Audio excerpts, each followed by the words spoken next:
La situation en Côte d'Ivoire ce mardi soir 12 avril 2011. Après l'arrestation donc de Laurent Gbagbo hier, c'est Alassane Ouattara, le nouveau président ivoirien, qui devra prendre la tête de l'État de Côte d'Ivoire et donc assurer la paix et la sécurité. L'ancien président est actuellement dans un hôtel où il sera sans doute mis à résidence et transporté en dehors de Abidjan. Il sera sous la protection de l'ONU. Donc l'ONU d'ailleurs continue à assurer sa protection, affirme un porte-parole. Alors les premiers mots d'Alassane Ouattara sont la réconciliation, le retour au calme et l'espérance après l'arrestation de Gbagbo hier. En écho, Ban Ki-moon, le secrétaire général des Nations Unies, pense que la Côte d'Ivoire traverse un moment historique.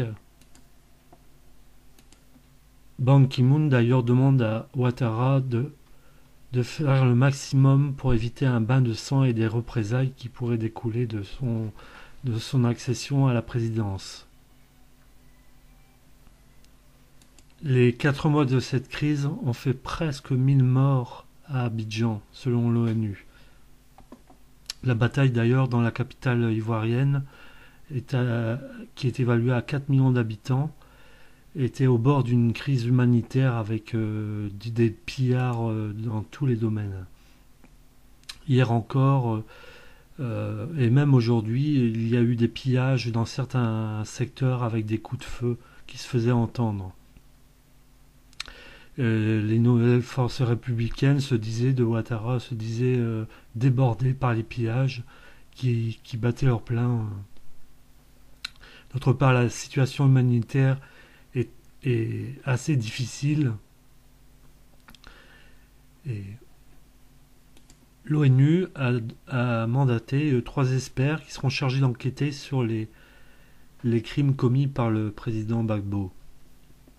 Dans son premier discours, Alassane Ouattara veut mettre en place une commission sécuritaire qui fera vraiment la lumière et transparence sur tout ce qui s'est passé durant son accession et durant tous ces troubles.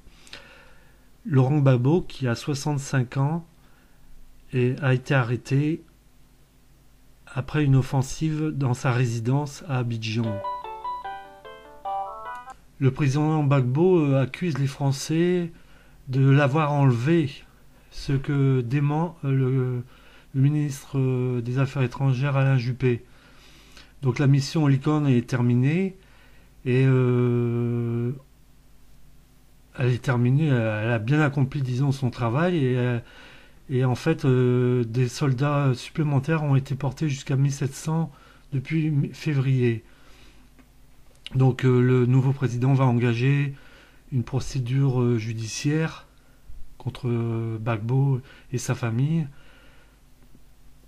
Et le dénouement est intervenu en fait au 12e jour de la bataille dans la capitale ivoirienne.